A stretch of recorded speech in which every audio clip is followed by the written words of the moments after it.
lower your expectation. Because Oo. if you expect too much to that person, at the end of the day, ikaw pa rin ang masasaktan.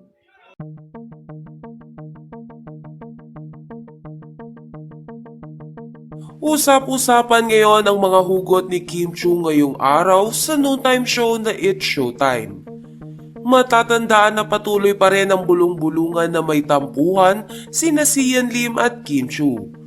Kaya naman kapag pag-ibig ang topic sa It's Showtime ay inaabangan ng madlang people ang mga sasabihin ni Chinita Princess.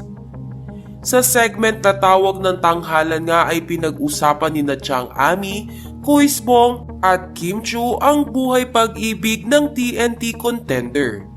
Dahilan para magbigay ng mga payo ang It's Showtime host. Sa pagkakataon nga na ito ay nabaling ang atensyon ng lahat kay Kim Chu dahil sa naging payo nito sa TNT contender.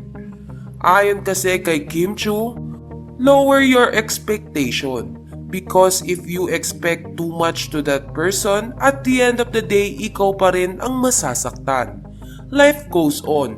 Tingin ka lang ng diretso kasi ang haba-haba pa ng daan.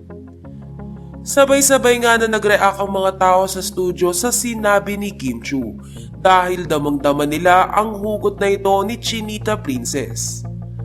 Dahil naman sa mga sinabi na ito ni Kim Chu ay mas lalong umingay ang duda ng madlang people na hindi talaga maayos ngayon sina Sian Lim at Kim Chu.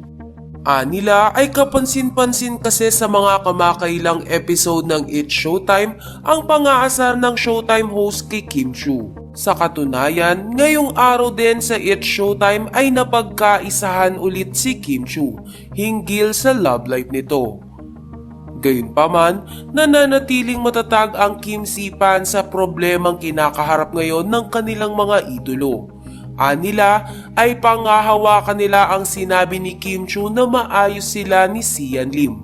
Dagdag pa dito, nananatili ang mga litrato ng Kim Si na magkasama sa kanilang mga Instagram account. Kaya naman hanggat hindi nanggagaling kina Sian Lim at Kim Chu ang update sa kanilang relasyon ay hindi ito paniniwalaan ng kanilang mga masugid na taga-subaybay.